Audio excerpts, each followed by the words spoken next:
Good. Actually, it's good evening, everybody. I hope you're doing well today. Welcome to the Teen Talk channel. For those of you who don't know me, my name is Nat Mayat. I am a public speaking coach for teens. I created the Teen Talk program almost 10 years ago now. I can hardly believe it. And I am here today with special guests. Well, every guest is special, but I'm excited to have Aida with me today because she does something very specific that I sort of coach on, but it's not what I call my zone of genius. I know how to do it, but storytelling is like your zone of genius. Thank you. Thank you. And tell, like, I would love you to share, like, how did you get into this kind of realm? So first of all, I'm a writer. So I love constructing, Yes. writing stories, right? My novel, All the Ways We Lied, released in January. I've been on a book tour. So I write. I'm a writer. Yeah. And I've been an educator for 22 years in New York City classrooms with a concentration in creative writing and public speaking. And so a long, long time ago, someone had said, hey, have you heard of storytelling? Have you heard of the moth? And that was right, the one big platform. But, storytelling is storytelling, not necessarily having to be affiliated with an organization. And once I realized, here I am teaching kids public speaking, I'm teaching them how to write persuasive speeches or informative speeches, storytelling became one of my units. And so I was able to use my skill set of being a writer and teaching public speaking, and it was this perfect marriage. I love And it. so I added that unit, and now in my school especially, and I'll tell you all about what we do at the end of our storytelling unit. Everyone's like, "Oh, are we going to do the storytelling first?" And I tell them, "No, that's our last unit." And I'll even talk about why later if you want to know why storytelling is my last unit in public speaking. But that's how it's Yeah. happened. That's it in a nutshell. And I think that the power of the story, I cannot emphasize enough with my students every time they come up. Let's say we are doing impromptu speaking or we're doing mini speeches. I always tell them the best way that you can showcase your point is if you have a little story that goes along with it, because Mhm. people um they find it more relatable. You know, we all know you hear I heard a great story today. How many times do you hear that? Probably every day. I heard a great story. Why is it a great story? Well, why is it what makes a great story, Ada?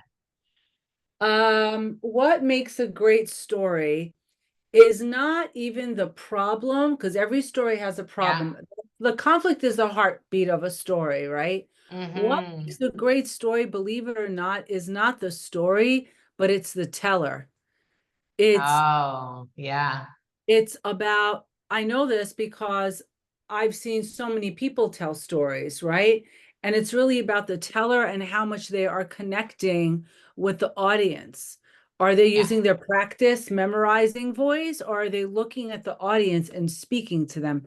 That's actually what makes a good story, because Yeah. 70% is the delivery and 30% is what we're hearing. That's what I've learned it to be. Yeah. I like it. And when I was part of Toastmasters many years ago, they used to have a tall tales contest.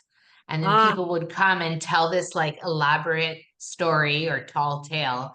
And the person who won, usually, and I agree with you that the delivery is more than 50% of what makes it so good, because you really capture, you can capture your audience's attention.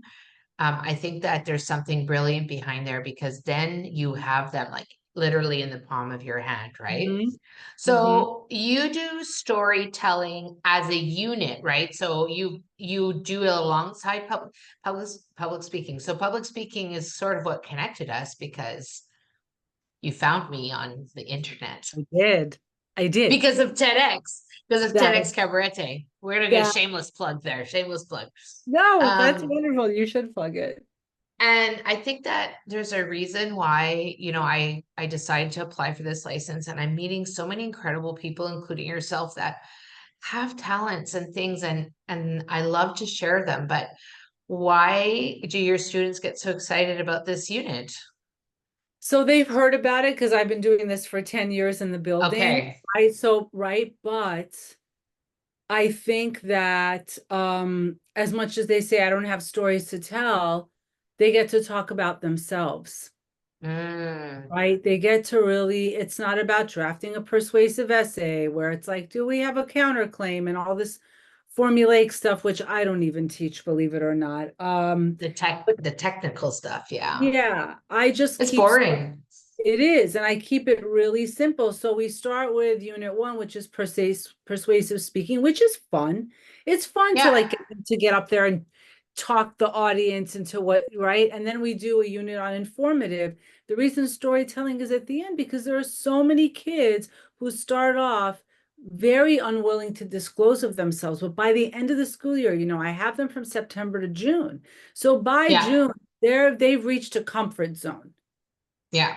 At that point, even if it's a low risk story, at least getting up there and talking, they have that covered. And so the next step is now disclosing something. It doesn't have to be too personal. It could be funny, but they're excited. By then they're excited. Yeah. Yeah.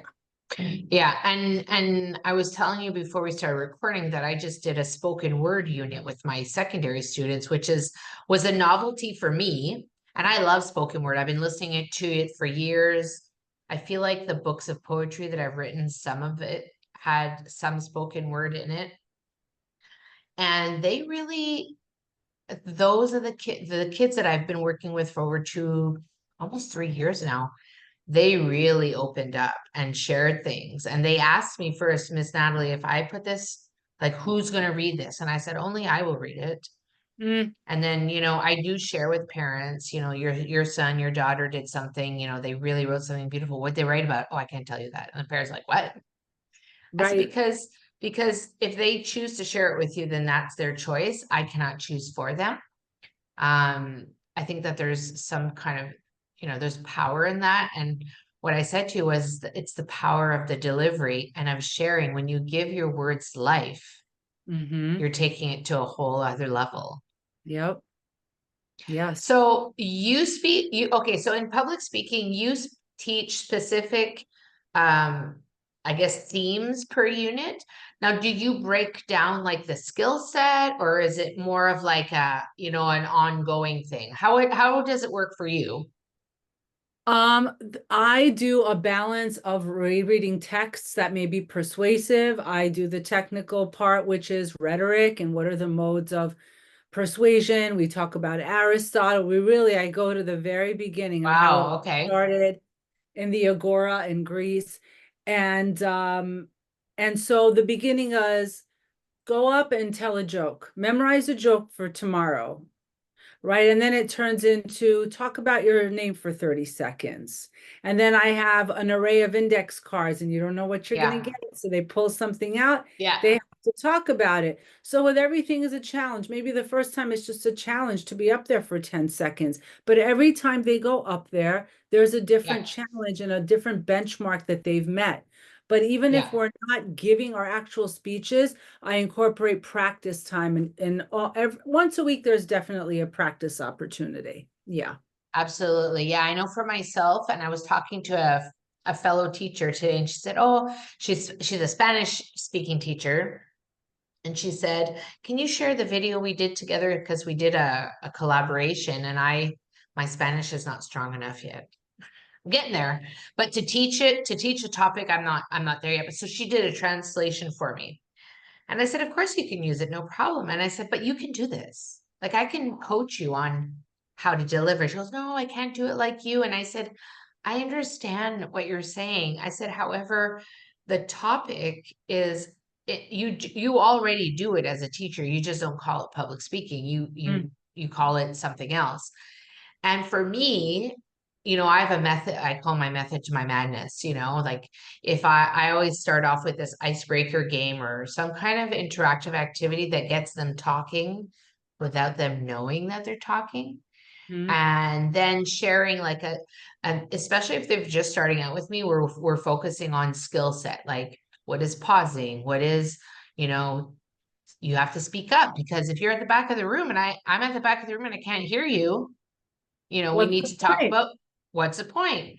If you're just going to stand there like a bump on the log, you got to start, you got to move around. And so really pointing out the obvious.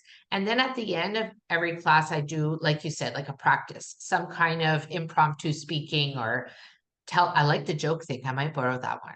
You take it. Because some people do not, I'm going to tell you a story. I'm going to tell you a story in a second. But the impromptu is probably what they enjoy the most because they get up there and they lead by example. So those who are comfortable will go up first, and then the other ones seem to get more courage, right? Just a little bit to say. And sometimes they don't want to go to the front. I say, why don't you stand at your spot? So that's the starting point. Let's stand at Ah, your spot. I like that. Because Thank you. I'll take that. because I make sure that they always stand, because when you're going to public speak, nobody's public speaking from their chair. You got to stand. Yeah. So I don't have a lot of fans in the beginning, but I have more fans as it goes along. But I want to come back to the joke because not everybody can tell a joke.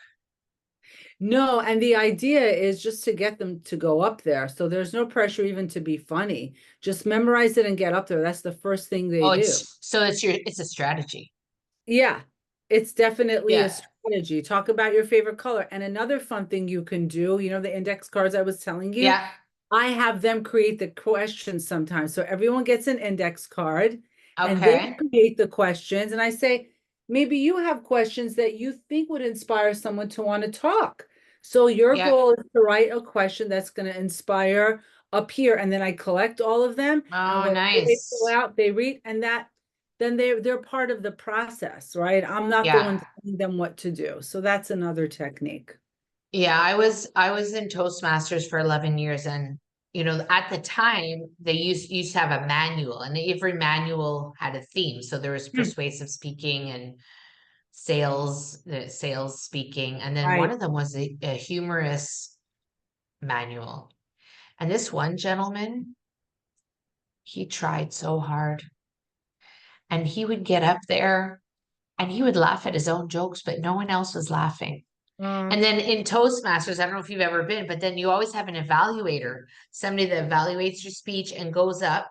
And then you also learn the art of giving feedback. So you go up and you learn how to give feedback to somebody. And this man, and I loved him. He was like a mentor almost. And I oh, said, Leo, it's not working. oh, Yeah, he didn't have, like, some people have it and some people just don't. yeah, it's true. Which is That's why really what it is. yeah, and the pressure isn't about being funny, but just getting them up there. Yeah, exactly.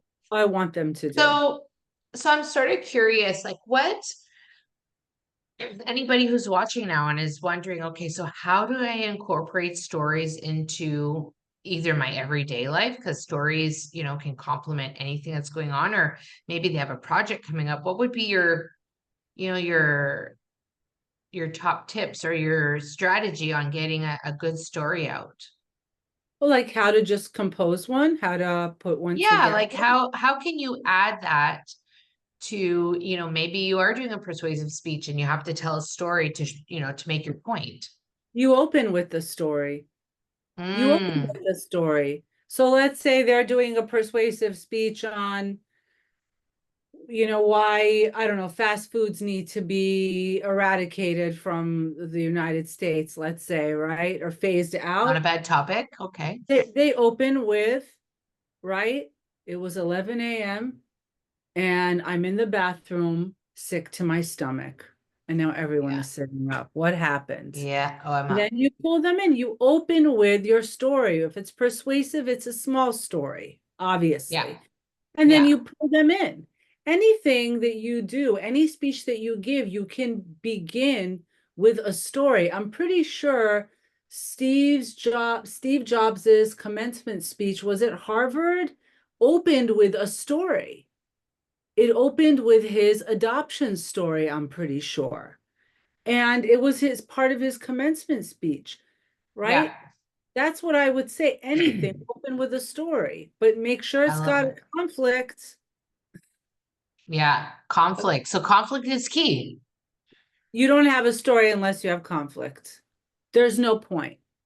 And the other thing to ask Okay. yourself, no, what's the point? The Okay. conflict is what makes it exciting, right? That's Yeah. what we want. And when you're telling a story, you need to get there sooner than later, right? No one wants to hear about your amazing day for 7 minutes. You can open with the No. conflicts. You can open with the conflicts, Yeah. right? Yeah. Um, and the other piece is two questions that everyone should write down. What is my story about? And what is my story really about? Those are two different things. Oh, wow. What is my story about and what is my story really about? Yeah, because there's always an underlying the truth. What's the truth? What's the pistol shot of truth? What is the Mm, moment you're going to reveal that?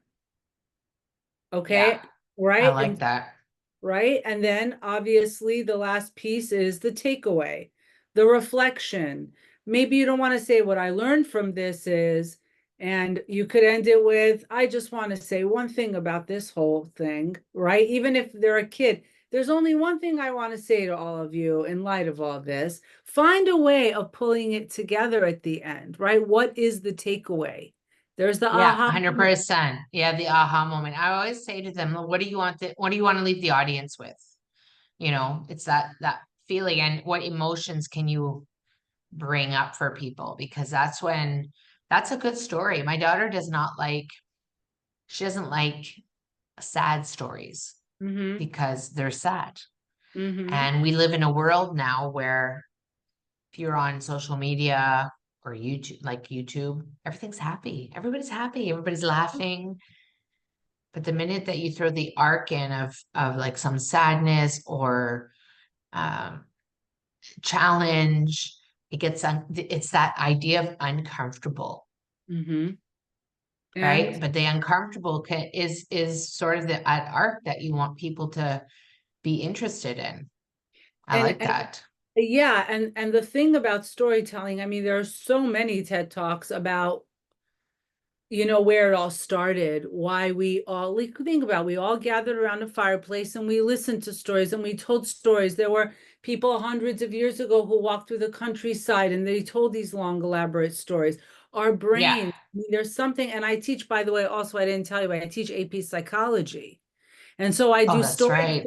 I do storytelling in AP psychology because I talk about the neurotransmitters that are released when you're listening to a story.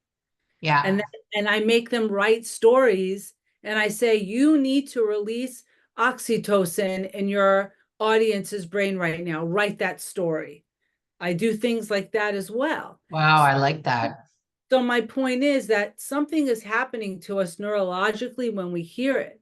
But what people don't focus on is not just the audience's experience of hearing the story, but the experience of the storyteller telling that story Mm. and what that Oh, must feel, thank you. what Yes. that must feel like for them, because it's the same thing happening for them. Yeah. Everyone is feeling all of those neurotransmitters are going off in the room together. And those Yeah. moments, right? And Yeah. so, and that's why I Yeah. love storytelling because it's so raw. There's no fancy business. You're just up there talking to people. Yeah. My kids who did TED Ed last year, or I say last year, but it was this year, it was in the spring of 2024. Wow. I mean, there wasn't there was at least two or three speakers, not one dry eye in the room. Yeah. They just and they pulled through because I was a little bit worried that it wasn't going to happen, but they came through Mhm. for me. Mhm. And just really knocked out of the park. And it was so thoughtful and well delivered that even the director of the school was like in tears. He couldn't believe Mhm. how.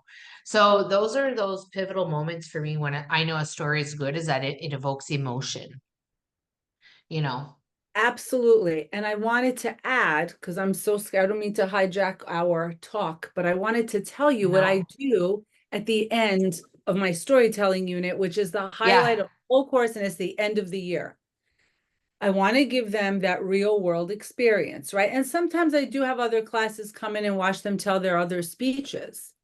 But what I Hmm. do is I clear out the largest room in the school that holds about 80 people. And I invite teachers and students to come and we do a whole storytelling performance. Nice. And so they get to be up in front of all these people and tell their story, I love right? it. When is that? Can I come? Anytime you want. Yeah, That would be awesome. it's in my little You know, public I would school. love to have you as a guest speaker with some of my students. Do a Zoom call or something. I would love them to hear about storytelling.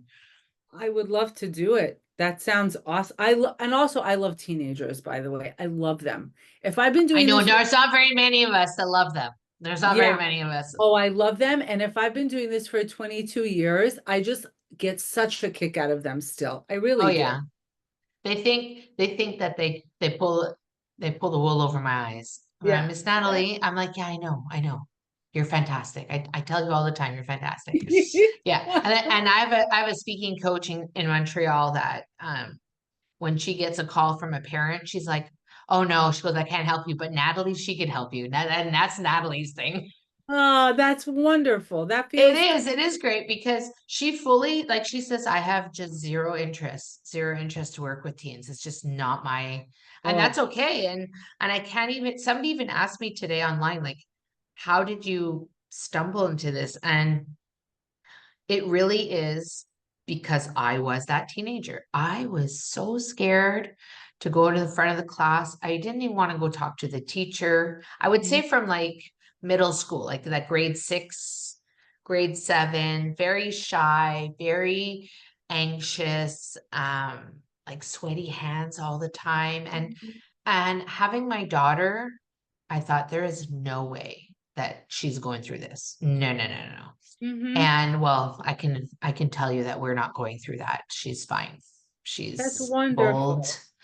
and says what she has to say. But I didn't want I don't want other teens to feel the way I did because it's horrible, like having all that. And because I can have the empathy for it and then push gently, that's how I gain their respect because I don't, it's not this whole idea of throwing you up there, but micro steps. So one of the main questions, every first class I have, I'll say, how many of you love doing this? Like love come to the front. You're my people. And I've got like 2 or 3 hands. And how many of you want to just crawl under the desk right now? And like many hands go up. And then I say, how many of you do it because you have to? You don't Mhm, like it, but you do it anyways. And every hand goes up at that point mhm. because that's the reality. And I say to imagine if it was just a little bit easier. I'm not saying it'll be perfect. It's just a little bit easier. And I remember I did a tour last fall, this time last year in Northern Ontario. And one of the last school I went to, I asked these same questions and I was teaching in French actually. And Mm, this one girl said, I will never go to the front of the class. I said, okay, okay. And mhm. I did my thing. I was there for about 2.5 hours, I think.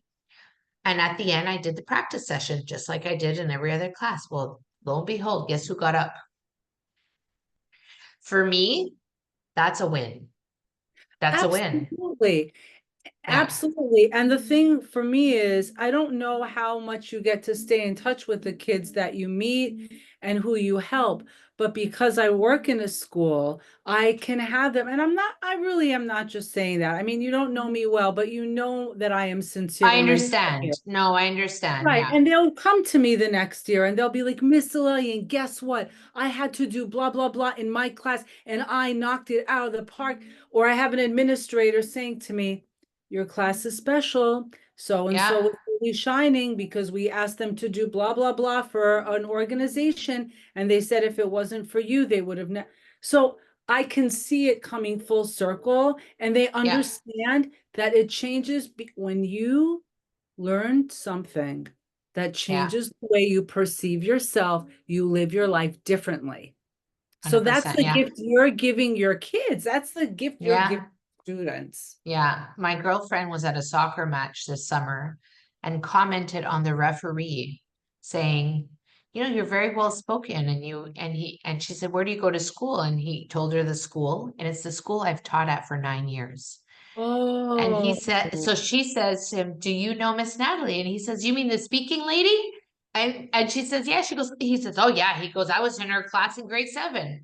I was like, okay. And he was like he was probably in like grade 10 or 11 at that point, yeah, you know. that's So amazing. I know that there's impact being created, and this is our voices are such a powerful tool, and it's just about using them effectively and making sure that, you know, what I like to say is teens like to be seen and heard. Mm-hmm. And if That's you listen to them, they feel seen. that And that is makes correct. such a difference. Yeah. I love that. I feel like we could just keep talking all night. But I'm really excited. So what is going on in your storytelling world now? What is going on that you could share with us? Oh, so part of my book tour is my book tour dates, right? So I be in Yeah, Ithaca and this and that. But part of my book tour is doing storytelling performances. So last I love February I was it. in LA. Last September I was at the Centaur Theater. And coming In up, Montreal. yeah, yeah, I was at Oh, the Centaur amazing. Theater. Yeah, I love that and it was theater. nice. It was like 150 people. In March, I was at the Somerville Theater in Boston. That was 700 people. It was really fun. And Nice. what's coming up now are the smaller stages, which I love because it's just a different kind of intimacy. Yeah, And it'll be on my website soon. But I have three things coming up.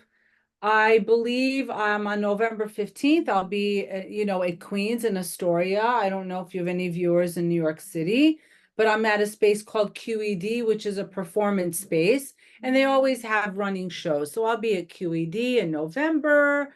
I'm going to be at the big New York City Storytelling Hour in early December. And so this is just something else that I do and that I love it. I just love doing it. I Well, really do. we're going to drop all of your information in the description. So if you are watching and you're in New York and you can stop in or you want to know more, we'll put the website up as well. I am so grateful we did this today. We've been talking for a while. I didn't even realize it, honestly, but I it's been know. so It's much all fun good. It's all good. because, it's so hard to find people to talk about storytelling or public speaking.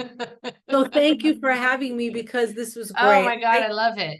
I was able to talk shop a little bit without feeling like, oh my God, she's going to be bored because we were all No, in it no, together. no, no. I feel like I'm being motivated to come to New York now. I have other people in New York waiting for me to come visit. Awesome. So my name's Nat, and I run the Teen Talk program, and I do group coaching or individual coaching. So if you're a mom or dad and you're looking for support for your student, you can get in touch with me by booking a quick chat and we can figure out a game plan for your child to see what, how we can help them, and then take it from there. That's all in the description.